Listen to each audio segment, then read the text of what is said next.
చూస్తే artificial intelligence ప్రోగ్రామ్ను సోమవారం జోనెత్ మండలం పిప్పరవాడ ప్రభుత్వ ప్రాథమిక పాఠశాలలో జిల్లా కలెక్టర్ రాజ్షా ప్రారంభించారు.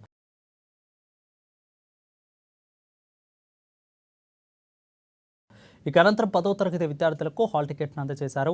ఈ సందర్భంగా జిల్లా పాలనాధికారి మాట్లాడుతూ జిల్లాలో 8 స్కూల్స్ను AI విద్యాబోధన కోసం ఎంపిక చేయడం జరిగింది. ఎడ్యుకేషన్ డిపార్ట్మెంట్ మరియు ఎయిట్ స్టెప్ ఫౌండేషన్ వారి ఇద్దరు కొలాబొరేషన్ తో ఇది ఒక ప్రోగ్రామ్ స్టార్ట్ అయింది.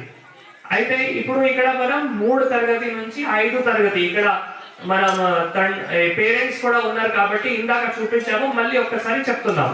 సో 3 తరగతి నుంచి 5 తరగతిలో ఎవరైతే పిల్లలు కొద్దిగా వెనకబడి ఉన్నారు, ఇందాక హెచ్ఎం గారు చెప్పారు, A category, B category, C category. So C కేటగిరీలో ఉన్న పిల్లలు, తర్వాత కొంతమంది బి కేటగిరీతో